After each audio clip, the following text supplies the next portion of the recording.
Hello there, welcome back to the Agostinho Zinga show with me, your host Agostinho Zinga, and this is episode number 286. That's 283. How you guys doing? How you guys feeling? As you can tell, I'm back live and direct from LDN, the home of this big mass of a black man that you see in front of you. Last week episode came direct from Berlin where I was on vacation, but now I'm back home, back on the grind. Even went, came back home after work today actually and did like a little, 4-mile run. Eating well, feeling strong, as you can tell from the biceps. Look at that. Hey, can you see that on the camera? If you're not watching via YouTube, what you're doing, because you couldn't see the bicep right there, but I'm feeling good, feeling strong. Back in the sector, and yeah, here we go again. Hope you guys are doing well as per usual. If you're watching this via the YouTube and you are liking what you see, smash that like, hit subscribe, leave me a comment. If you're listening via the podcast app, of course, as per usual, spread that show around, click share, leave me a 5-star review, and let people know about the show, right? Easy peasy, easy going. So how you guys doing? Good? Great. Good to hear. I'm doing amazing. I've just come back from Berlin, as I mentioned previously. It's my annual trip that I do. I try and do those things like, let me try and move the camera to get a bit centered here. But yeah, I try and do it every year. I try and go out there, go and party, visit some friends, which is quite cool because I think a lot of my friends I used to go out with back in the day, who we used to hang out with back in Dalston Way, a lot of them have moved out. Some people have moved. Yeah, some people have moved to Berlin. Some people have moved to kind of places like Munich and Dortmund. But most of them are in Berlin for the most part, so that's pretty good to go and see them and just hang out, have some good times, reminisce and catch up. And then, of course, just make some new friends, innit? Because if there was a place where you could go and essentially reinvent yourself, because I think people say a lot about American universities, right? Or American colleges, that kids will go to an American college and they'll essentially like reinvent themselves, like create a new persona for themselves. Imagine if you're like a dork in high school and you finally go to college, you can kind of find a new social group, maybe find people that are as weird as you, or quote unquote who are much bigger losers than you, to kind of band together and make this little clique. And you can probably do that quite well in Berlin too, because it's probably the only place in Europe that's got a hipster culture but also has an ability to kind of invite everyone in, which is quite weird, because usually when it's hipstery and cliquey, it can get a bit hard to kind of break in and to kind of make friends. But for some reason it kind of works really well there, right? There's groups of anarchists, there's groups of punks, there's skateboarders, there's fashion people, writers, artists, musicians, DJs, event promoters, like all, just grifters. There's all types you can meet there, who you can kind of, meet your kind of tribe and become the person that you've always wanted to be. So if ever there's a place to escape, reinvent yourself, rewrite history, that's the place to go. So if you want just to go and meet new friends, it's probably somewhere I'd advise to go to as well. You can easily go there on your own. Like I go there mostly on my own most of the time anyway, and then I meet up with my friends whilst I'm there and link up with some new friends that I kind of meet along the way, which is always quite nice. And yeah, great trip. I flew out on this Friday after. No, I flew out on a Friday.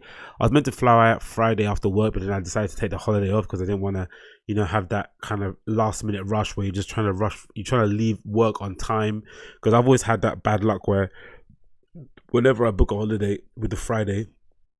Whenever I booked the holiday with the what was the plan? No, what was the plan? No, the plan was to leave work after Friday and fly out to Berlin. So whenever I have that, it always happens to me that I always happen to have like lastminute.com deadlines I have to meet, and all this other stuff comes up out of the woodwork. People start emailing you, and then you're like, and you can't leave on time. And if ever there was a time in an airport, if ever there was a time not to leave on time, where you might get punished really hard, is when you go into an airport.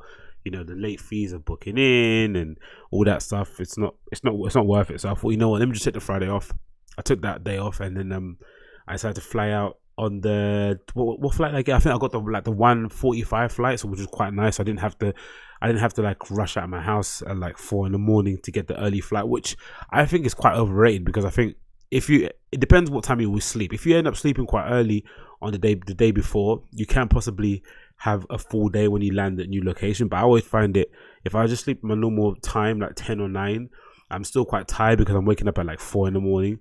Then I'm getting ready. Then I've got that stress of trying to get to the airport on time. You get to the airport on time, you're still tired from being on a coach, getting transported onto the airport, finding your way to the gate, all that sort of stuff. And by the time you land anyway, you're knackered. You want to go sleep again. So you don't really get the most out of the day, even though you don't go to sleep and you just truck on through, you don't really get the most out of the day. So I feel as if like the best way to do it is to really to do the Friday afternoon flight that I got, land there at about 4 p.m 5 p.m, and then you've got the whole evening to kind of enjoy yourself. So I just did that, slept as usual, wake up, went to Stansted, got on a flight pretty easily and was in Berlin quicker than I could say boop boop. Then I ended up staying in an area called Neukölln. So I went to this, I think the street was called like Treppestauer Strauss or something like that. It was a really nice area, right in the middle of everything and quite away from everything too. That was quite cool. Of course, booked everything through Airbnb. Really simple to do. I'm at the stage in life now where I can't really do the whole shared accommodation thing unless I'm with other people. So I tend to kind of get my own little apartment I can just stay in. Usually I've got a little one bed, little flat thing that I can just stay in and just kind of have my own little time and, you know, walk around naked and play music really loud and just, you know, just do the damn thing, innit? So I did that. That was pretty fun. And then Friday consists of just kind of, you know, decompressing, meeting some friends at this pub called the Dorf, hanging out there, having some beers. And then obviously the Saturday was, the plan was to go to a few parties, go to the same heads, which I ended up going to, and also going to this place called Copy, which was like this weird anarchist sort of building. Let me try and get up here on the screen for you to go check out. It was a really cool night. It was actually loads of punk music, loads of Berlinist anarchists around, hanging around. Again, it's a venue that I'd never really heard of prior, but it was fucking incredible. It's this weird industrial building that they kind of use, that I'm assuming it's used as a squat for the most part in like the usual day to day, but then they do also do parties I think once a year, and I was lucky enough to be told about it beforehand, and yeah, I went over and it was absolutely banging, man. Honestly, really banging time. It was quite near. It's weird because it was a little bit near kind of Kreuzberg Mitte in a way, right? So it was really in the city center, which is quite strange because you usually associate these sort of buildings with like wedding or, you know, other outskirts of Berlin, but it was right in the city center. So it wasn't too far from like Berghain, wherever you can walk across the bridge to Berghain quite quickly. But yeah, I really enjoyed it, man. Great experience. Loads of great bands there. It was a real big throwback to see all like punks in there and anarchists and stuff. People you don't normally see hanging around. People you just don't normally see in society, innit? Like, you know, people always say subcultures have died, but I think Berlin is probably one of the rare places where you go to. Maybe LA too, oddly enough. Like LA, you still find like, you know, rockers and punk rockers and, you know, what they call them, hair metal band guys who are still trying to hold on to their past glories. You see that a lot in LA. You don't really see that stuff around the UK for the most part. You might see the odd person here and there in Camden, you know, who kind of is, but they look a little bit like they look like they're cosplaying a little bit, right? It's like cosplay tourism, where they kind of dress up as like a punk with a massive mohawk and their studded boots, but you don't really think they're actually about that life. I don't know. I just feel as if like they're just there to kind of get money from tourists, but you know, it's a hustle, wherever it may be. But the guys over here, they feel like they're the real deal Holyfield. So I went to go see that. It was a pretty cool experience. Went there on most of the Saturday, spent my time in there, hanging around with people, playing some pool, playing some foosball, drinking some beers, and just being a bit of a lad. Then I ended up leaving there and then heading my way straight over to Berghain to go and see. I think by the time I got there, I saw Nazira, and I'm going to say after that was, who is it? Nazira, Soundstream. Let me just get a list up. Actually, I'll get a list up. But Berghain was amazing. I arrived at the Berghain at what time? I'm gonna say I arrived there on a Sunday morning around 5 a.m. I think I left Copy, right? About 5 a.m. Had to queue up for about 20 minutes, if that. There was quite a few British people in the queue, so big up them. I would love to see the British lads hanging around having some fun. Let me go see the program. That oh Jesus Christ, this new flyer is going to cause some problems, I think, for some of the people who are a bit woke on Twitter. But hold on, let me just get this flyer up quickly so I can show you where I went. I'm sure it was Nazira one by the time I come up. It must have been Nazira. So I missed the Finest Whiteys. I didn't get time to go see that because I was obviously hanging out with my friends at that time. But the Saturday, I saw Boris. I saw DVS1. So when I got there, I'm gonna get the time up on here so you guys can see. When I arrived at the Berghain, that was just when Tim Man had finished and Zero was starting at the main room. Really cool, great set for the most part. It was a little bit empty than I remember it being, the past couple of times I've been. Now, I'm not sure if this is due to the coronavirus or just in general, because it's that time of the month. People are saving up to go to festival seasons. It's coming up very soon. Maybe the lineup wasn't as tasty as some people would have liked. It's not like this lineup isn't, although it's great for the heads, like, you know, like people like me and you who kind of, you know, appreciate the music and stuff. I think if you're more of a techno tourist and you want to see the big names, maybe it's not as stellar as you want it to be. The people may be saving their money and going to on another day, but I thought the lineup was pretty decent. I wasn't too bummed out on it at all, to be honest. So by the time I arrived there, Nazira was there, and again, it was not as busy as I attempted it to be, but, you know, all in all, so good experience of obviously walking through, handing in your coat to the cloakroom. I think when I got checked for security, one of the ladies told me to calm down because I was like stupid giddy, spreading my arms out like a starfish, thinking I was going through an airport terminal. She's like, "Look, relax. This isn't an airport. Just empty your stuff and put it into the little tray. You'll be all right, okay?" So I laughed at me. It was quite funny. Then I went through, got my wristband obviously, which I've kept on for you guys, so I wanted to show that I've actually been. So this is the wristband for the time that I went. Hopefully you can see it here up here on the screen. I'm gonna cut this off after I finish this set, because, you know, after I finish this episode, because this is a bit ridiculous. But walk in, you obviously hear the fad. You see loads of people wearing mad clothes, obviously loads of club kids, girls in like thongs and tights, and guys in like amazing jock straps and massive boots, and just great styles all over the place. It's great club wear. Again, it's just a reminder of how experimental people can be when they go out. Sometimes it's not the usual, you know, skinny jeans and tight t-shirts and huaraches that you see here in London, but, you know, we can't compare everything to Berlin. We all have our different gifts. You walk up the stairs, you just keep hearing the boom, boom, boom, boom. It's just like, I don't know, it just sends a tingle up your spine. You go up, it's completely dark in the main floor. You can't even see the DJ past all the bodies that are dancing in front of you. The smoke machine's going up. The person that's doing the lighting at the top is, you know, having a whirl of a time. You go up the stairs to Panorama Bar. It's a completely different feel. It's mostly disco, mostly house. A really stark contrast. And I think I realized it more so this time around, because I was probably the most sober I've been going to the Berghain than previous times. Other times I've kind of gone there and I've been, you know, already quite waved, but this time I think I probably had a couple of beers in me, if that. Plus I was spending most of my time outside talking to people in the copy and stuff, so, you know, the kind of whatever drunkenness I'd had kind of wore off a bit with the cold and stuff. So by the time I arrived, I was fairly sober, so I did get more of an understanding of I did get more of a feel of the room, and I did feel the contrast a lot more. I was like, oh wow, okay, this is really, really different. Even the crowd in Panorama Bar completely different. Like, you saw a lot more girls in dressed up clothes. I saw a lot more, like, I don't know, non-black clothes. I saw a lot more twirly dancing, a lot more smiley faces. Like, it's just a completely different feel to the bottom bit. So, which is quite cool, which means that if you do go, don't assume that you're gonna not get in because you're not wearing all black, or because you're not, you know, have an angry face, or you don't speak German. Because for the most part, Panorama Bar is like your quintessential, you know, house night that you'd go to in one of your main metropolitan kind of club night cities that you go to, right? People will get a bit dressed up. You might have some nice boots on, some nice flared pants, you tuck your shirt in, you might have a couple of buttons on, I'm done, a little gold medallion, and you just like skanking. So that's pretty good. I think you'll be fair enough. You'll be alright to get into. I think if you wore like let's say Hedy Slimane at SLP, I say no, Paris kind of outfit, I think you'd get in pretty well at Berghain without no hassle.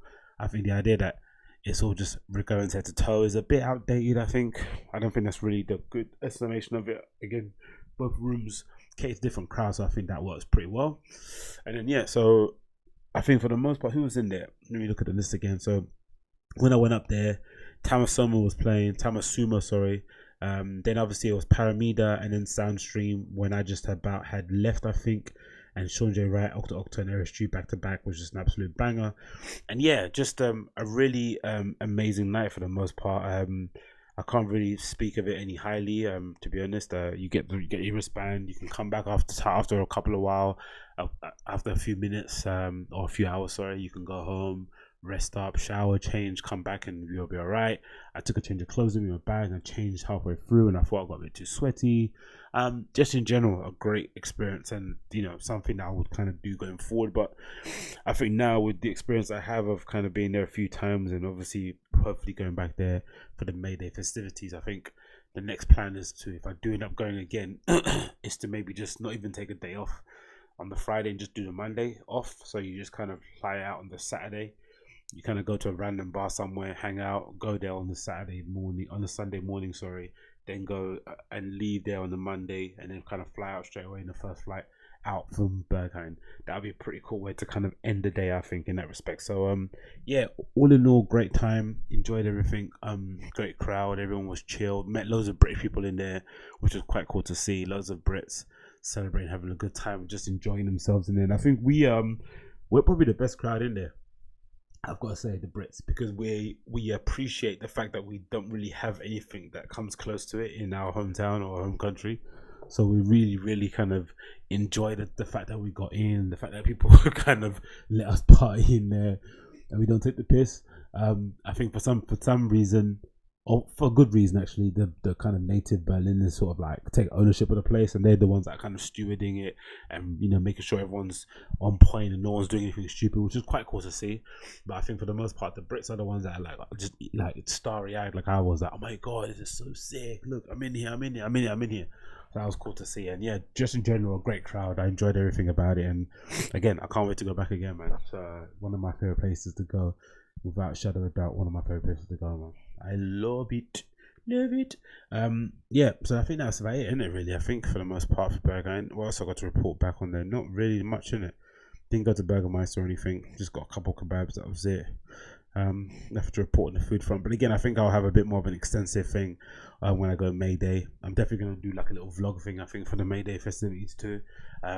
Just to fuck around with some stuff I'd go on iTunes and just try and make some more purposeful content that way, kind of trying to capture the feel of it. It's quite hard because they have this whole like no photo no video policy in most places that you go to in Germany or in Berlin for the most part. So it's quite, you feel as if, like, in order to kind of really experience it, you do tend to leave your phone in your pocket and just kind of observe it with your eyes, which is a shock, in it. Like, oh my god, wow, you're not capturing everything on your phone. But there is a part of you that's also like, maybe just the day-to-day stuff on the street, you can kind of capture and kind of have some sort of like, archive of the things that you did, because that would be cool to see, looking back at the things that I kind of got up to in my past times going. But yeah, man, regardless of that, still one of my favorite places to go to, still one of the cheapest places to go to, especially for a weekend trip. And I definitely advise anyone that's kind of thinking about it to definitely give it a go.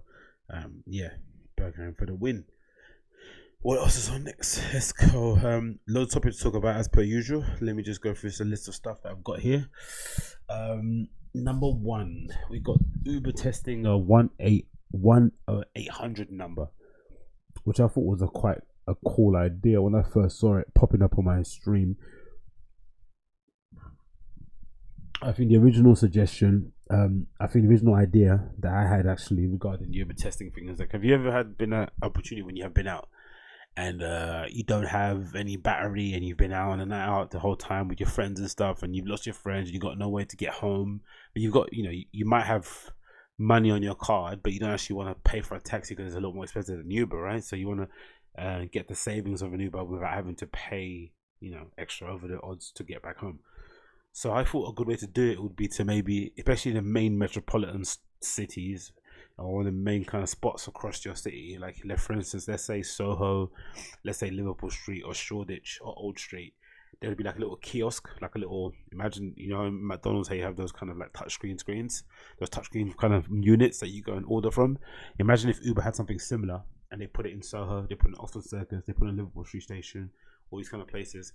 And if when your phone ran out of battery, you can essentially log into your account as you would do on a computer or something, right? And it was somehow, and maybe the only way it wouldn't work is if you got two-factor verification on your phone, then you would have to send you a text. And if you don't have it, I know that would be the issue, but if you just log into your phone and kind of put your order through the tab, through the kind of on-screen thing, and the taxi should then come and pick you up from a designated pickup point that it picks up everyone from, and you can jump in your taxi from there. You can maybe charge your unit, your phone from the taxi you're picked up from, and then they could take you home. And then maybe you'd pay like a little bit of a surcharge, a little bit of an inflated rate, but it wouldn't be as much as paying for a black cab to get home. But then Uber have kind of gone the other way and really made a good way to do it, because they've decided to kind of test this 1-800 number in America for people that don't use the app, which I didn't think was a big percentage, but I think looking at their research, they've identified people who maybe don't have smartphones or potentially don't want to have their privacy details leaked. I don't know what the issue is, but let's just read the article from The Verge to get a bit of an idea on what the approach is. But I think it's a really cool idea. So this article from The Verge says Uber is testing out a new 1-800 number for people who don't use the app. So here it says, a vast majority of Americans, 96%, according to new Pew research, own a cell phone, but only 81% own a 80% own a smartphone. Okay, so 96% own a mobile, but only 81% own a smartphone. So that leaves the majority. So that leaves 11% of people without one, right? But that minority of those who find a smartphone difficult to navigate, Uber is testing out a new way to hail a car, a 1-800 number. This experiment may be new to Uber, but it's probably pretty familiar to anyone who remembers calling a car service in the pre-Uber days. The number is only available for people who live in Arizona for now. Uber says Arizonans without access to the app can call 1-833-USE-UBER to request a ride from a live team member. That customer service rep, which is awesome, will provide an upfront price using the same price algorithm that powers the app. In order to use the feature, you will need an SMS or text-based mobile phone to receive important messages about your ETA, estimated time of arrival, driver's license plate details, and the driver's name. You'll continue to receive messages before and during the trip. Once it concludes, you receive a trip receipt. Awesome. Uber says this was built with older people in mind. Through the company hopes anyone preferring conversational support will benefit.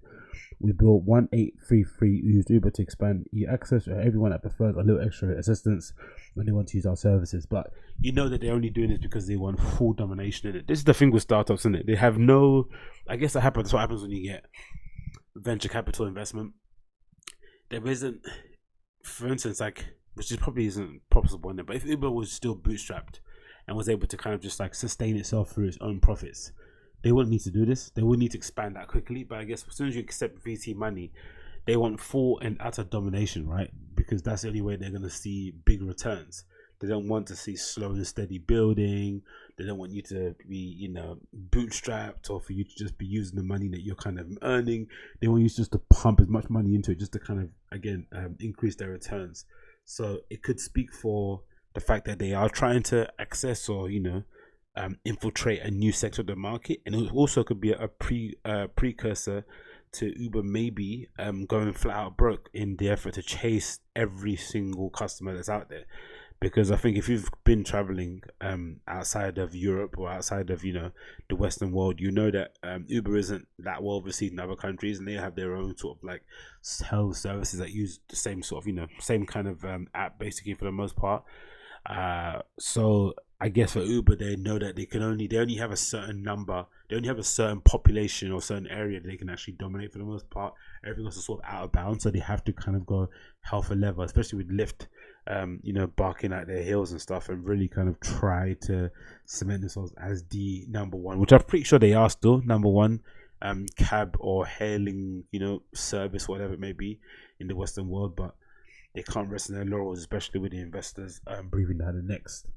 So it continues here. There's always more to be done, but this feature brings the convenience of live support to our matching technology, so everyday customers get the ride they want, said Danielle Sheridan, head of Uber City Operations, in a statement. Customers can request a ride option in Arizona, including UberX, Uber Comfort, Uber Black, and Black SUVs, as well as an Uber Assist and Wave where available. There is no extra charge for this using the service, though carrier messages and data rates may apply. To be sure, this new phone number isn't intended to general audiences. Uber would still prefer you to use the app and not swamp its new phone line with requests. In other words, it's not meant for customer services requests or lost and found style inquiries. This isn't the first time Uber has allowed for ways to get in contact with outside the app. It has revealed in 2016 that Uber maintained an emergency phone number for passengers and drivers to get in touch with an employee. The number was always only intended for non-911 related emergencies. A few years later, the company began experimenting with voice over internet protocol, or VoIP. Much like Skype or FaceTime audio, the VoIP feature used the internet connection rather than a cellular phone connection to make phone calls. But yeah, interesting to see how that approach goes out. Like I said, I think there is an opportunity for them to kind of, again, maybe the kiosk thing might be a good idea. It might get tampered with. People might steal people's DLs. I know login detail, but there is a part of me that thinks, because I think they did that with there was a kind of hail service they had in an airport somewhere where you could kind of hail a ride from a kiosk in an airport. I think it might have been Atlanta somewhere they were trialing it. So I'd like to see them do something similar for, like, metropolitan cities, because again, I think that would be a great safety option too. Imagine for younger girls or females in general who are out on the city, getting might get a bit wasted, lose their phone, and they have an option to kind of log into their account if they can remember their details and sort of like hail a cab from the Uber kiosk, that place there. That'd be a good way to do it, or just charge their phone if they still have it on their persons. That'll be good. And just in general, it'd be quite a cool place to have like a little spot where you could all go to pick up your Uber in one main location, in front of everyone, in public, not in some dark alleyway somewhere, hailing it. Because I think some people will make that mistake where they kind of put their pickup point somewhere dark and dingy where the driver can't get. It's a one-way street. So imagine having just one area where you could all go and congregate. It'll make the driver's job a lot easier. It'll make it easier for the passengers to kind of find where to go get their car, and in general just make the whole process that much simpler. But I think this 1-800 number is core if they're looking to infiltrate the other side of the market. They don't really use a smartphone. So that's an interesting news there from Uber on The Verge. Let's move on. What else we have here? Let's go through the list. We have this. DAZN is launching in 200 plus countries. Let's see here. DAZN.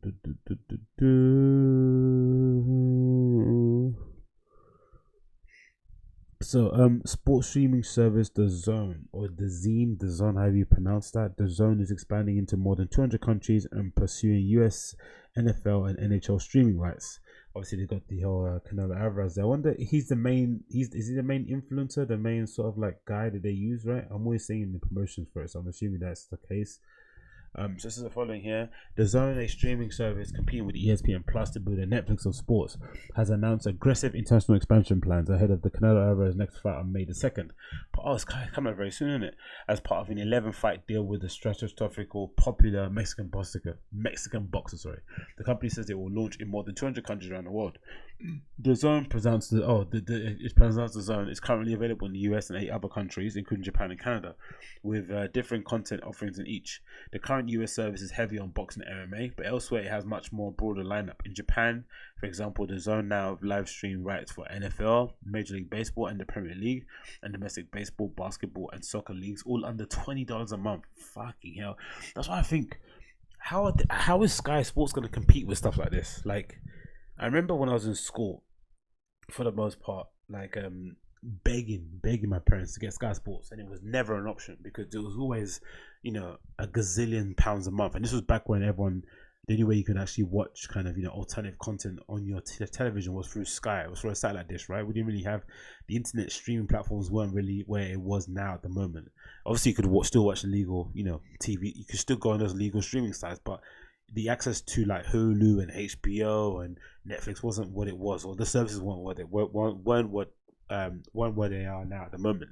So Sky Sports was the only way, or Sky in general was the only way to kind of get those things. Obviously Virgin came around, obviously cable was around too, but they were always, they were always way overpriced than what they offered, because on paper it would be cool when you got the leaflet through from Sky about, oh, here's your package, you can get Sky Movies, this, Sky this, that. But when you actually sat down and went through the channels and saw the content that was available, it was pretty piss poor. So, and obviously they're charging a lot. Some of the times if you are ordering a package from Sky, I remember back in the day there was a thing where if you ordered the Sky dish, you have to kind of get the internet, or you have to get the phone line that kind of came hard coded or padlocked with it, so there's no kind of breaking out of that. And of course, once the internet platforms or the streaming platforms came out, although you have to kind of if you do want all the platforms, you're still paying more than you're paying for Sky. Imagine if you tried to go for Disney Plus, HBO Go, Netflix, Hulu, you'd be paying quite a lot a month, right? If you had all those services lined up, plus Spotify, plus iTunes. But at least you have the option to cancel them whenever you want, and you have the option to choose which one is more applicable to stuff that you're into, right? And like Amazon Prime Video, for instance, that I use all the time, which is great value for money because it's included in your Amazon Prime price of like $7.99 a month, which is ridiculous value for money. So I don't know how much longer Sky can survive charging people like 62 quid a month, when for the most part, if the match isn't on Sky, most people, especially if you're a football fan, you probably just go to a pub and watch it, or illegally stream it on your laptop. And if it's not, and if it's on BT Sports, you can just watch it on your phone. Like I have the app, or I have got I've got the app, or I've got a login on the website. You can just stream it in full HD on your laptop. And then on the other side, you've got Amazon Prime, who have the ability to now stream some Premier League matches, and they also have the added benefit where you can turn off the commentary, which is great. So you just have the stadium effects playing and not have the commentary there, which, if you're a fan of football, you know how annoyingly biased some of the commentary is that you're watching, and it kind of puts you off watching the game. So that would be such a great way to kind of do things. So I'm really intrigued to see how much longer Sky can survive using that kind of model of business, especially with DAZN pushing stuff so aggressively. And I also wonder how much longer DAZN can afford to kind of give away that kind of package for only $20 a month. That seems like it's incredibly low for what they're offering, but fair play to them. Anyway, the article continues here. It says the forthcoming expansion will initially be focused on boxing. Beginning this spring, most of the world will have access to DAZN and its unmatched schedule of boxing events, CEO John Skipper says in a statement.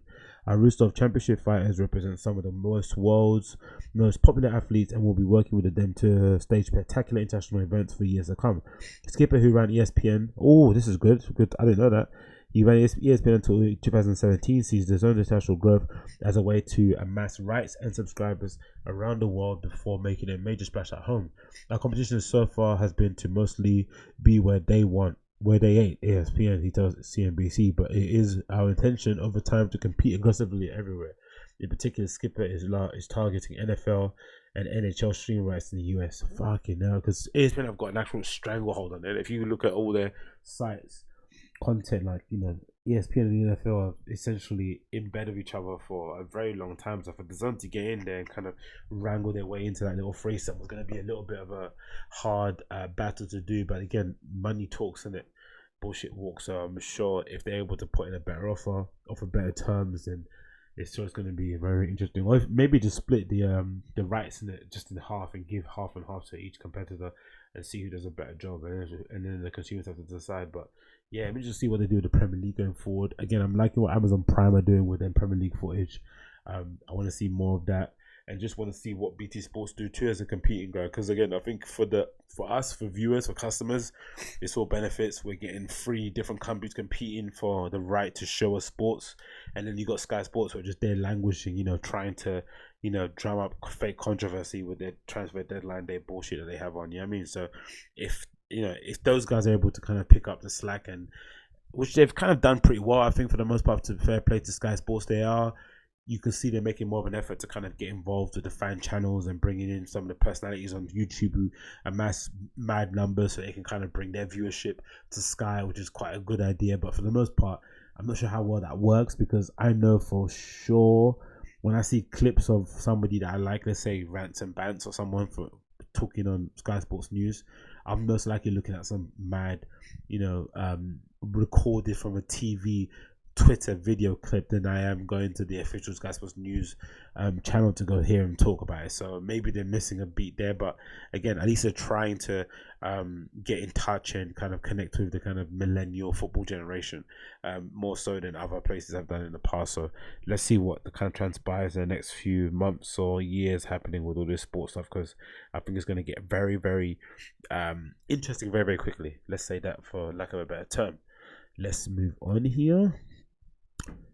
We got Chris Matthews says, "Fuck this shit and I quit." This is a weird one, because it felt as if the Me Too accusation stuff was sort of like dying down. Most people had I wouldn't say dying down, but what's it gonna say, dying down? It felt as if the Me Too accusations, for the most part, had kind of run its course, right? Everyone that needed to get got had been got, and whoever was kind of about still was kind of on their best behavior because they didn't want to lose their jobs. But it seems as if Chris Matthews has been caught in the web at the moment, because it feels as if like people just don't like him because he's he's a bit of a brass, abrasive, kind of like curt personality in the whole political landscape. I think he's on MSNBC, isn't he, for the most part? So I think it kind of started with his kind of treatment of Elizabeth Warren, I think, right? He kind of gave her a bit of a hard time on TV. So I think ever since then, the work took has kind of been after him with their picket folks, trying to make sure that they kind of get him. And luckily for them, I think a lady detailed a story where he kind of complimented her dress or something. and then that story went viral, which didn't make no sense to me because it didn't really seem like it was a sexual assault thing. It just seemed like it was an old guy making an inappropriate comment to a colleague, but I don't think it was anything for him to get fired over. But of course, in this era that we live in now, people are overly sensitive. And he, of course, is at an age where he just doesn't give a shit as well. So it was kind of the worst combination. And essentially, he got put in a place where he kind of had to rush his retirement forward, I think, for the most part. I think he was due to retire anyway, but he had to rush it a bit forward because, I'm sure the network weren't really welcoming to have him hang around whilst all this stuff was going on in the background. But there's another article again from The Verge kind of detailing exactly what happened with the old Chris Matthews. Let's see if I can get the other article up actually. I think there's a good one on the BBC that actually spoke about Chris Matthews. BBC, see if I can get it up here. Is it coming up here? Yep, there we go. Yeah, so here we go. So this is an article from BBC, just to switch things up a little bit, so it's not all the Verge content. It seems like I'm just stealing all the news from them, which I obviously am doing. But this article from BBC News says Chris Matthews TV host quits with apology for compliments. Right? So obviously you get the tone, you get the feeling that he's not sorry, like, you know what I mean, like he just quit because he's an old man, he doesn't need hassle, but he doesn't feel as if he did anything wrong. As you can see by his face, he doesn't look like the most happy-go-lucky man in the world. But let's read the article here. One of America's most famous news anchors has abruptly quit days after a female guest on his show alleged he made an inappropriate remarks.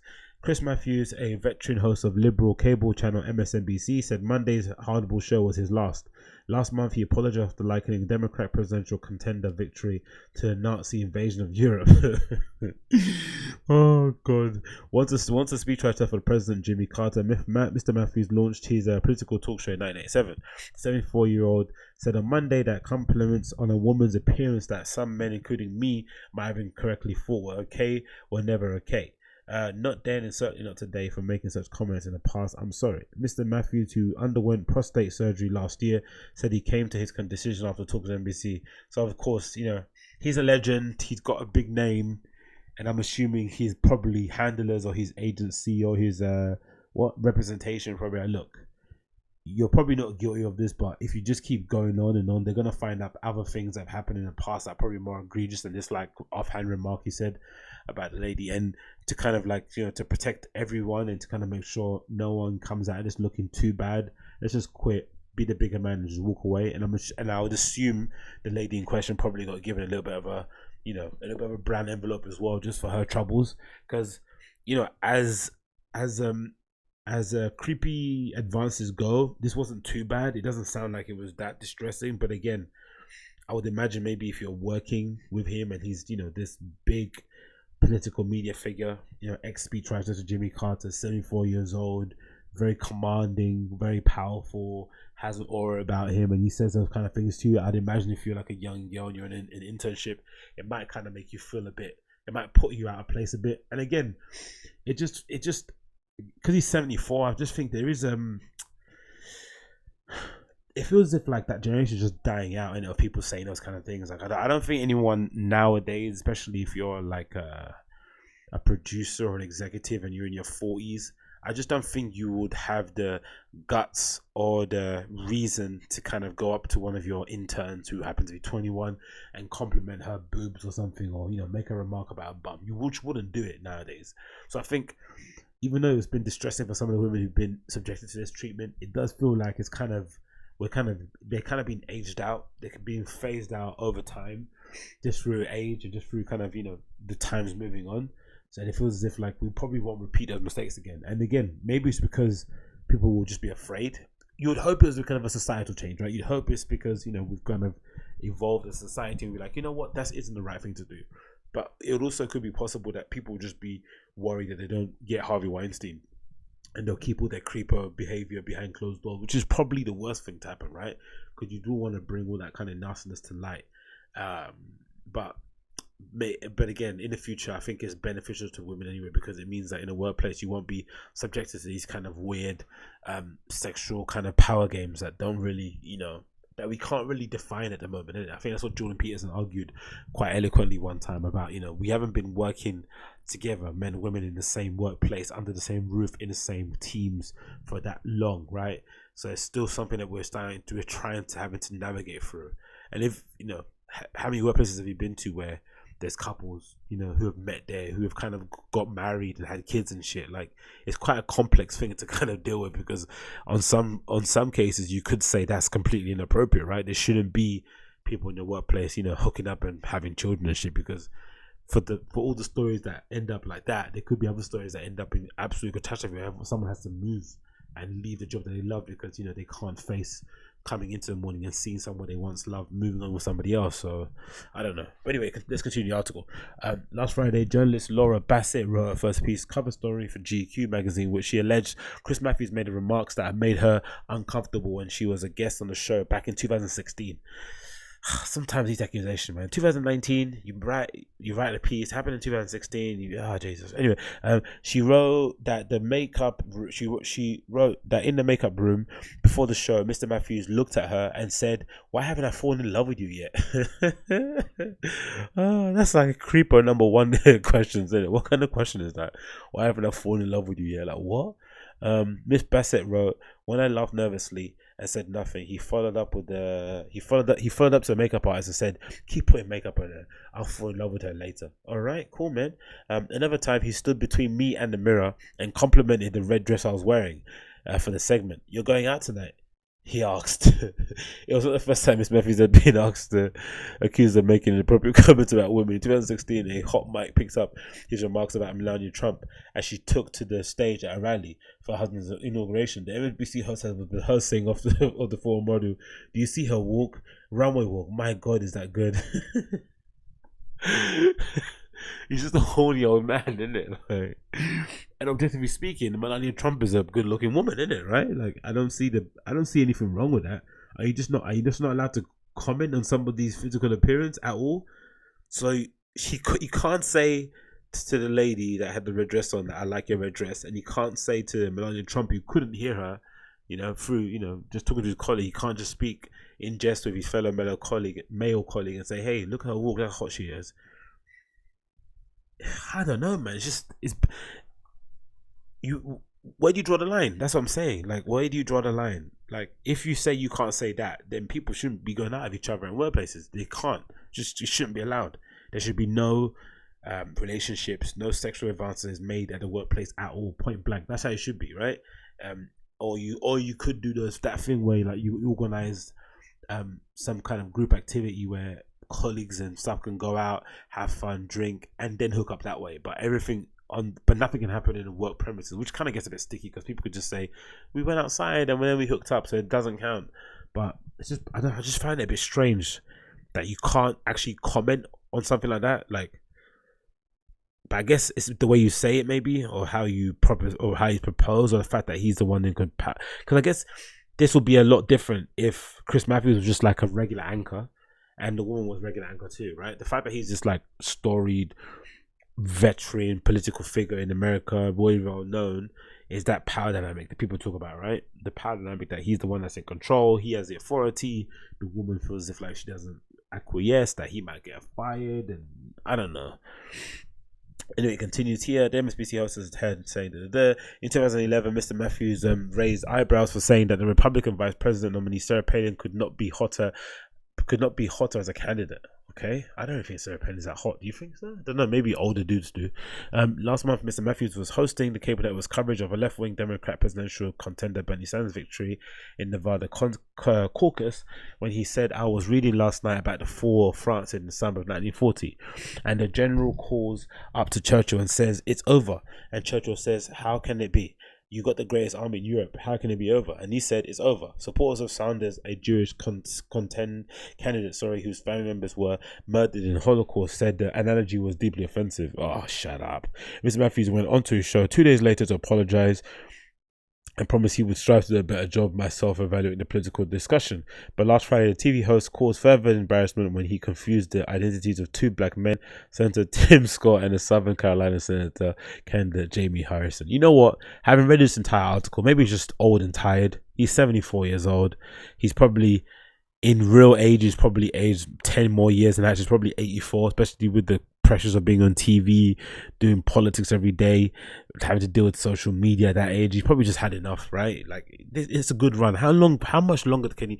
And again, who's making this guy work until he's 74 years old, right? On TV, he should be somewhere in some ranch somewhere in Wyoming, hanging out with Kanye, drinking beer, shooting guns and shit, and chilling out. You shouldn't be on TV having to, battle with young women who take offense to him complimenting their red dress.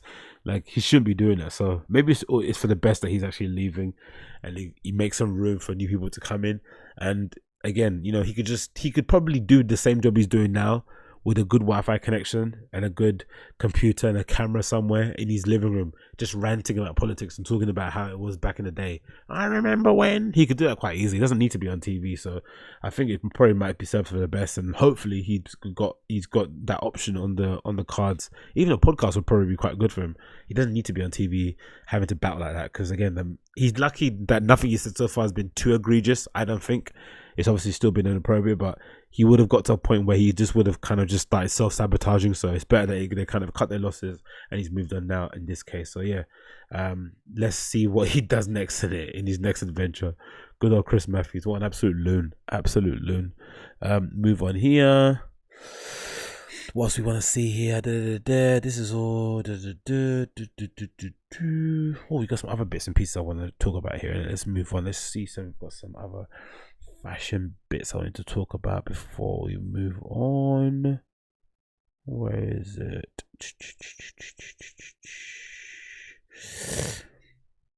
Do we have it here? Yeah. Oh, let's talk about Yeezy actually. Let's go with that. I think he announce it. I think he announced it last minute, didn't he? I think he probably announced it on a Friday, so not a lot of people had a chance to actually gather their thoughts and head out. But Kanye decided to present Yeezy Season 8 at Paris Fashion Week. This is off the back of the show, I'm gonna say the other day, right? The Sunday service show that happened as well. So this kind of coincided with that. So he decided to kind of wrap everything in one and decided to kind of present some last minute ideas and stuff that he's been having with Yeezy. It's been quite quiet on the Yeezy season sort of front. We haven't seen that much from them. They've sort of like been keeping stuff in house, maybe developing out and building out the brand a little bit more. But the overall presentations that happened year on year out, year in year out, kind of died down. I'm not too sure who's producing anymore. I remember the footwear is still with Adidas, but maybe the Yeezy's kind of brought in house with his ranch in Wyoming and his design studio in Calabasas. So that probably might be a reason behind it. But it's been a bit of a rejig in how they've been presenting stuff. But we've seen a lot more footwear coming out. We've seen obviously a lot more clothing in terms of the stuff. We've seen Yeezy Supply dropping bits and pieces here and there. But it's all been a bit weird, isn't it? The stuff that's been going on so far. But there's the show happened the other day. It was live streamed on Yeezy.com. They had obviously the appearance of Northwest performing a little rap song that she put together, which is, a little bit uncomfortable having to watch a 6-year-old trying to rap on stage, in front of thousands of people. It makes you think, I guess they've decided as a family probably to kind of just include her in the whole reality TV thing and kind of put her front and center of celebrity life, which is, probably a decision you have to make as a family, so you can't really judge that. But you do get the feeling that sometimes they don't really have a choice in it. They kind of just get thrust in the limelight because of course they're their parents, they have the authority, and I guess once they reach an age where they can make their decisions, they probably will step back. I think I remember hearing a story about Willow saying the same thing, where she was doing that Whip Your Hair song, and I think she got signed to somebody, and then she was meant to go on tour, and then she kind of backed out last minute because she wasn't comfortable doing it anymore. And I think Will Smith, her dad, said she had no choice. She had to go and do it because she promised she would do the show, innit? You can't let people down. And the next day, I think she made a story about how she just shaved her head, right? I think she said that, right? Let me see if I can find a video actually about it, because I think that's quite a good sort of like backdrop to give on the whole like Northwest rapping on stage, which I don't have an issue with, because of course, she's got great lineage in terms of Kanye West and Kim in terms of being in front of camera, so I'm pretty sure she won't be shy to do the job. But it's just, I'm not sure how intelligent it is to have a 6-year-old standing on stage, like, exposing us to that level of scrutiny in public. I think it's a bit weird. But let me see if I can find it. Will Smith, he spoke about it. Will Smith, Willow, Whip Your Hair, right? Whip Your Hair or something. Let's see if I can find it. Whip Your Hair. There's a little clip what he talked about. He spoke about why she did it. Where is it? Will Smith. I can find it on Google. Is it on here? Yeah, this is the one. Mutiny, right? There you go. Will Smith took years to forgive Will for how he handled. Yeah, so here it goes. This article from BuzzFeed that kind of speaks a little bit about it, right? So this is from BuzzFeed that speaks about the issue. So it says here, Will Smith revealed that it took. Willow Smith says it revealed it took years for her to forgive her dad for how he handled her early fame. If you cast your mind back to 2010, you'll probably remember how Will Smith and Jada Smith's 10-year-old daughter shot to fame with her song "Whip My Hair." However, Willow Smith has now confessed that the "Whip My Hair" era was actually an extremely trying time for the family and something she's still processing. Speaking on the most recent episode of Real Table Talk, Willow revealed that her father Will was so harsh during her early career that it took years for her to forgive him. When her mum Jada asked whether there was anyone in her life that she had to forgive, Willow said, "I definitely have to forgive you and Daddy for that whole whip my hair thing. It was mostly Daddy because he was so harsh at certain times. He was like a couple of years trying to gain trust for not feeling like I was listened to or no one cared what I felt during the time." And Willow admitted feeling guilty for not really knowing which direction her career should have taken back then. She said she had to forgive myself too. I feel guilty. This isn't the first time Willow has addressed them Thomas' early days in her career. In fact, during a previous episode of the show, she admitted that Will and Jada had failed to prioritize musical growth and knowledge and that she ended up self-harming. Jesus Christ. Willow said, you and Daddy should have been like, okay, we value her musical growth and knowledge more than her popularity. After the tour and the promotion, all that, they wanted me to finish my album, and I was like, I'm not gonna do that. And all that kind of settled down, and I was like kind of a low. I was listening to a lot of dark music. It was just a crazy, and I was plunged into a really black hole, and I was cutting myself. Bloody hell. But yeah, so I thought that was kind of a bit of a cautionary tale as of how to handle it. But you probably can't compare the Smiths with the Kardashians because, you know, for instance, like, you know, their entire fame or popularity has been centered around the idea of them selling access to their family to the public in some way, shape, or form. So maybe it's a completely different thing, but I don't know. I thought that was a bit weird. But anyway, that aside, the clothes themselves look quite cool. Look very awesome. I like the shapes of them. I like the fact that he's kind of created this entirely immersive world where he's probably taken some cues or some lessons from what Rick Owens has done in the past in terms of creating a world within a world where essentially you don't need to ascribe to, I don't know, trends or themes that are happening within current society in order to kind of be current. You can just keep creating in your own little way. I remember Rick Owens saying the same sort of thing where he doesn't actually sketch. He just like drapes clothes and then makes shapes and different patterns and use different materials and then kind of form his collection around that. Maybe around like a whole theme. Maybe there's a theme that kind of ties it together, but there's no like initial. There's no like, oh, I need to make a chore jacket or I need to make a, you know, some cargo pants. It's just about what fits within his world, what fits within his kind of avatar of a person, and then trying to make some outfits or try to make some looks that kind of fit into that overall theme. And you get the similar sense with what Kanye is doing in season 8. And yeah, for the most part, most of it looked incredible. I love the wool trousers that I think were sourced from the sheep that he has in his ranch in Wyoming for the most part. Again, loads of nice real freeform shapes. I read somewhere that it was about servicing or clothing the people that work within the service industry, it's service industry or workwear industry or whatever it may be. I'm not too sure how, you know, how kind of functional a crop top is or those long pigtails, but again, I love the approach. I love the minimal hair and makeup, the braids and the hair, the little simple crop tops. Obviously the footwear is super incredible. Loads of really interesting shapes that he's kind of evolved from the Yeezy line, but the materials, the color palettes, the shapes is all really well done. Very tasteful.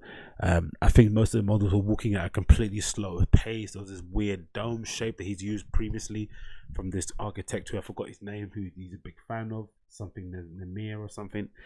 There was a weird music soundscape going on in the background that sounded like real car horns beeping in the background that were forming this little weird score happening, which might have something to do with the fact that I think one of the main roads that is on the side or that intersects through Kanye's ranch is pretty popular, and there's the sound of the horns beeping in the background. Maybe that's part of that.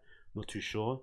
But again, just a very immersive, very personal look at what Yeezy has kind of evolved to. And if you think back to like the first collection that he presented in Paris Fashion Week, and you think to what he's presented now, you could obviously see that there was something in it. I think that's probably why people are so harsh to Virgil and give him such a hard time, because for as much money and time has been invested in his brand and for as much long as he's going for it, which is probably a bad example, but it doesn't seem to it doesn't appear to have gotten any better. You don't necessarily feel that there's like anything there, unless he kind of, as Vanessa Friedman pointed out in the other article, unless he's building on other things.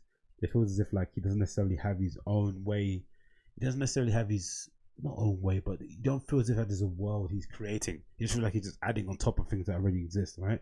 Which you can quote unquote call polluting the earth in one way, shape, or form. But you get the feeling that Kanye, even though it's a bit cultish, you do feel like there's a little bit of a Waco feel towards it, right? That he might want everyone to jump on some, he might be one of the first people to buy, I don't know, a starship from Elon Musk and SpaceX and fly everyone out to some far-flung planet somewhere, right? And build his own colony and call himself God and Lord and Savior for the first time, make his own rules. At least he has a point of view. At least he has an opinion. That's probably something, right? Even though he might not agree with his political beliefs, he might not agree with his stance on things and how he approaches stuff. At least he has something to say. He's not just like some vanilla, kind of cookie cutter answer. He has a definitive kind of point of view, a way of looking at the world, and he kind of presents it to you in a very unfiltered way. And I guess that's kind of the beauty of being able to do things in your own, your own way. And that's part of the reason why success is so important. That's part of the reason why making money is really important, especially in this kind of creative industry. Because once you've made money, once you've made your investors money, and once the money just keeps coming in, you're allowed to do whatever you want. And once you're able to do what you want, that's when you have real, true creative freedom, and you can really get into your bag and start really doing some interesting stuff. Because for the most part, most creators are just trying to, balance both things, right? That's why people give such a hard time to maybe London Fashion Week people, right? Or the kids that present London Fashion Week, because most of it is stuff that would never be worn by, people that consume fashion, in the general public kind of sense of way. They're mostly stuff that have been made specifically for people that are in love with fashion in a particular way, but they're not necessarily the buyers of it. So there's that balance of being able to provide stuff for the heads, stuff for people that are really into it, and also being provided stuff for people that shop in Selfridges every week. So Kanye has the ability or the fortune that he's been able to supply the mass market with his trainers. The 350s is probably one of the most popular shoes in the world at the moment. They kind of sell without any effort, and that already kind of allows him or funds all the other stuff that he does, where he can just go crazy and buy out entire vintage stores in the middle of Alaska, remake some of the clothes and experiment with wool and all these really crazy materials, and get up and coming designers from Cedric and Martin to design outerwear pieces for him. You can really see he can kind of really get into his bag and get really creative. But one thing I really did like is the sandals. I'm not really a big fan of slides, but I like the fact that the slides on these are, I'm showing another picture of them, but they're sort of like, they've got like a little kind of hole in the bottom of it, so you kind of got this weird sort of like, is that Mammut? Do you remember those kind of Kenyan shoes that people used to wear that kind of had that weird sort of like arch thing that kind of like an elephant foot? Let me see if I can find it. There's like a little, is it a Kenyan, is it like what is it, like a Kenyan walking shoe sort of thing? Is it like Kenyan inspired walking shoe? Let's see this. It's like a trainer that everyone used to wear that was really popular. I remember it being a thing. It had like a weird sort of like, I don't know what the brand was called. Walking shoes.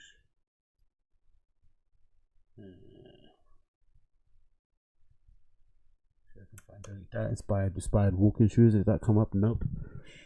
Someone will find out. If you know the name that I'm talking about in the comments, let me know. It's like a weird sort of like kind of had like a little ramp thing in the middle of the forefoot that you can kind of walk on. And I remember they being really popular for a time. They kind of remind me a bit of the Huke Ones, but they're a little bit more rounded. But anyway, less than that. But let's go back to the collection. Well, let's go to now fashion as well and get some other bits and pieces up on there, because I think I want to see some of the details too, show you some of the sneakers. But let's go back on here. Let's go to the collections. Load up there. There you go. Scroll down here. What is this? There you go. Cool. See some of the details too on the pieces that I thought were pretty interesting for the most part. And then go close up, right? Yep. That's what it looks here. So yeah, great pieces. Lovely crop tops. Again, great application of the trousers. I think Kim's wearing quite a few of those trousers too. It looked very well fitted. I love the flares. I love the shape. I love the little crop tops. I'm not sure how workwear inspired they are. The puffer vest things that I think Kanye's been wearing for the most part look incredible as well. I think he's been sporting them out quite often, more often than not. You've been seeing. I think that's what he wore in his video too with his dad. So that's a pretty cool addition there. The hooded tops that have collaboration with that designer who's actually in CSM, who showed during London Fashion Week. So they look really cool. The boots and shoes remind me of like the elephant foot sort of things. You remember those? So they kind of have a weird silhouette where they kind of, there's the back looks like the front, the front looks like the back. I quite like that shape. Again, the all-encompassing hood that some of them look like they are detachable. Some of them look like they attach their jackets themselves. They're a good addition. And again, just stuff that you can. I remember someone saying before that the idea was like all these clothes that you can essentially just, after a long day's work, just curl up in a corner somewhere and go to sleep. So that was kind of the idea, that they were completely comfortable, stuff that you can be worn inside and outside. You can kind of sleep in it, live in it, and sort of like go out there and make the world a better place. And again, just great color, just great color palettes. The color palette's probably one of the most impressive things about it, right? Which I think he's been talking about for a while, Kanye. The fact that he wanted to design color palettes, and I think this is a really clever way of applying it. I'm not sure what some of the treatments have been on the materials, but some of the colors come out amazing. There's essentially 4 different tones in that one piece here, which is really incredible to see, especially against that dark skin. The model looks incredible. Really cool stuff there, and just generally just a really tasteful collection, a real good evolution, and a really good kind of signpost to show that he's in a much better creative space. You can see that he's happy, obviously, with his family life and everything, and like that amazing wool coat. Like, look at that. Whoever decides to hopefully buy inside the buy and it goes into production, because I'd love to see what the retail price of that thing is, because that looks insane. Is that all freeform as well? You can see the woman's skin in it, the model's skin through there. I wonder if that's all just been like wrapped around the actual model while she's been like standing there being fitted. That looks incredible. Great stuff. And then obviously Kanye there with North at the end. Let me try and see if we got pictures of some of the footwear pieces up close and personal to get a bit of an idea what stuff looks like. The hair looks amazing. I really like some of the pigtail, ponytail sort of like hairstyles there. Hopefully we see that kind of come into the zeitgeist with some other brands coming forward. The whole straightening and relaxing of black people's hair is kind of going completely out of trend, which is great to see. Do you remember how controversial that Chris Rock movie was about straightening and the kind of dyeing your hair? And now look at it, it's completely changed. But yeah, nice hoods here, great accessories, puffer jackets, of course. We ain't got to see no more with the shoes, have we? So let's just see if I can get a picture of them. Actually, I remember there was someone that uploaded a really good image of the shoes. I thought looked really nice. See if I can find it. Might have been that hidden dude on Instagram. There's a really good images of the shoes. I thought looked really cool. See if I can get it up on here. Hidden. Right, yeah, there you go. Because this side. Where is it here? Scroll down. Yeah, there we go. This guy uploaded it in here. Boom. Yep, there we go. Got good pictures of the actual shoes here. So again, I think this is a good summation. Like, they do look quite boxy, especially I think there's the ones that North wore at the back right here. That sort of like weird square shape there. So they look pretty cool.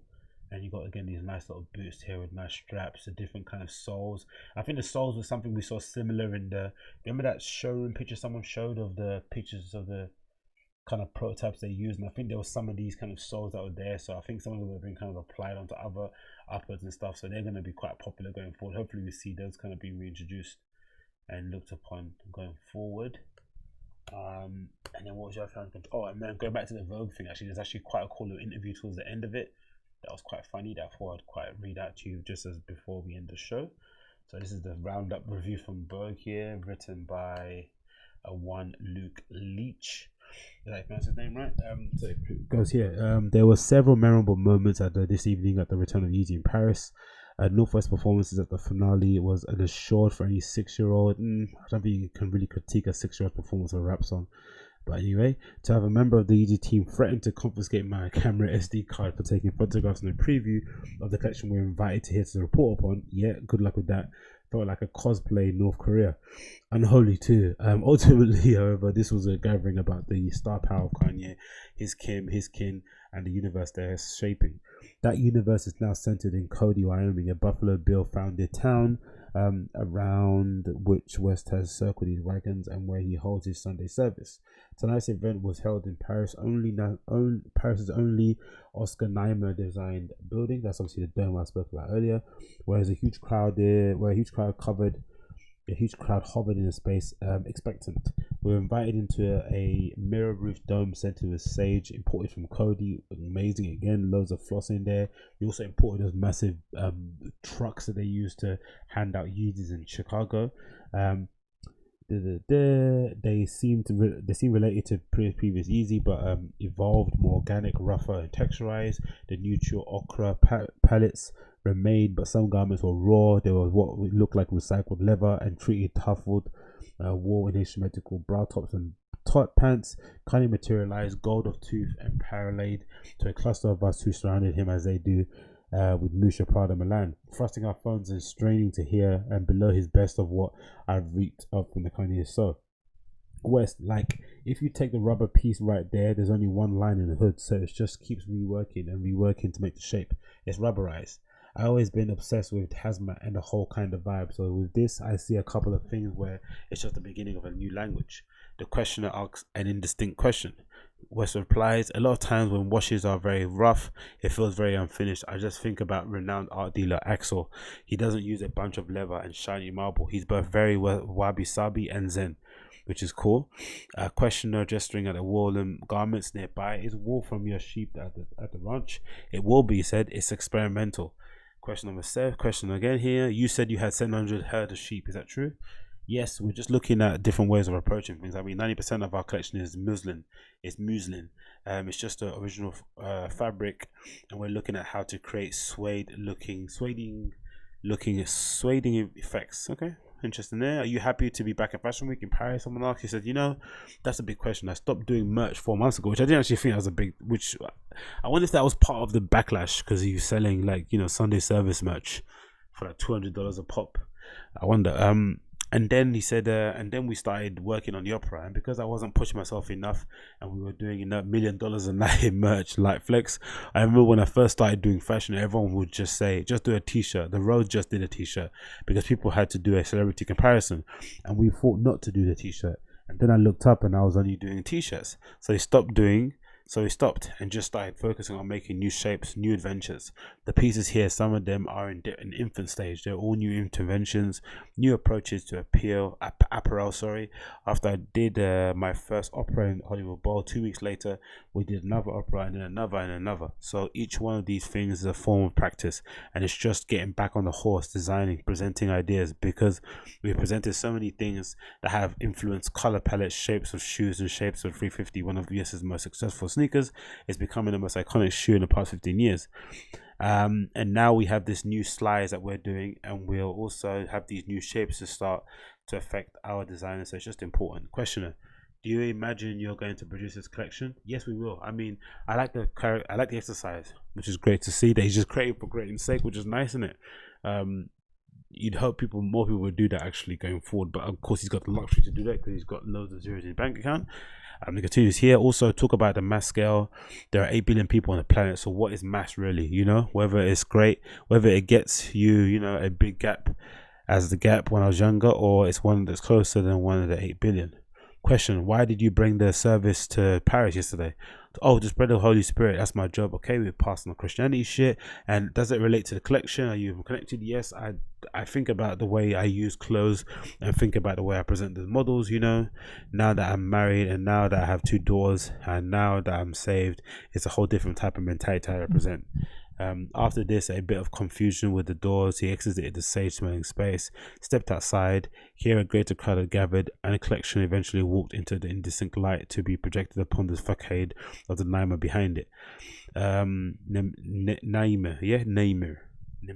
Namer.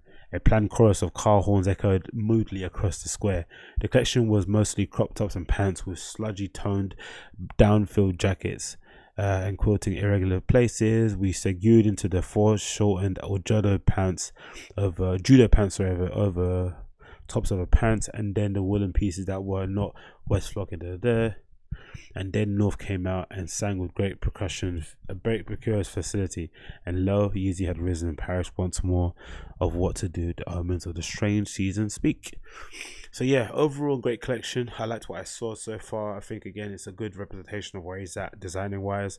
I think if you're able to separate the man from his politics and all his antics, then you'll be a fan of it. If you're not, you won't really give a shit. He's going to keep trucking along, selling his shoes, making money, doing his things. So, you know, it doesn't really matter, does it, at the end of the day? But yeah, great again. I like how he's thinking about the shapes and the materials. You get to see what some of the stuff looks like when it's already, when it gets ordered and it's in stores, if that does happen. And if not, we've had a good time presenting it. But you have to admit he does know how to put on a show, innit? I think that's just probably all those years performing on the stage and being, you know, in front of a microphone has allowed him to kind of really think about fashion shows in a whole different way. You don't really see people presenting stuff like that. Obviously, I saw the Tom Brown show actually the other day. That was a pretty funny show. Loads of kind of like weird sort of like freaky models came out dressed up in like these weird sort of like headpieces. There were animals and caricatures. That was pretty cool to see. But you don't really see much of that anymore. Rick has kind of toned down the theatrics of his shows for the most part and kind of scaled it back a bit. But in terms of putting on an actual show, something that's kind of operatic in a way, maybe that's part of his stuff that he's doing now. But he's probably the only one that's doing it in that kind of on that kind of level. I'll quickly show you the Tom Brown stuff that I showed the other day. I thought that was pretty cool. When I was walking down to these weird sort of hand motions and moving around and being all freaky. This is it. Go up on here. Boom, boom, boom. There you go. There. Here, there you go. It's just down here. Where is it there? It's pretty loud, isn't it? Yeah, let's get the sound of it low there. Yeah, something similar to that. You don't really see what people doing these kind of shows, you know? Wearing these weird hats, running around the stage, pirouetting around, wearing really high stacked shoes, a little snow platform, something out of a Disney movie. Right? Very immersive, but also pretty simple in effect too. It's still a rectangular shape where people sitting around the edge of it. You know, the fact that Kanye's got like a stage in the middle of a dome. People standing outside, the public can kind of look at it, it's not behind closed doors. I think that's pretty cool that he does that. So yeah, good job from him regardless. And again, let's see what happens with the show going forward, innit? Anyway, that's it now for the episode, the Agostinho Zinga show, episode number 286. I think that was it. Yeah, 286, 287, one of them along the lines. If you're watching via YouTube as per usual and you like what you hear, smash the like button, hit subscribe, leave a comment below. If you're listening via the podcast app, click share, leave me a 5-star review and let people know about the show. And until then, I'll see you guys another time for another episode of it. Again, check out my website, agostinhozinga.com, link in the description below for all details regarding myself, blog entries, DJ mixes, Twitter, Instagram page, all that malarkey. You can follow me there and get in contact. But until then, see you again very, very soon. Take care. Peace.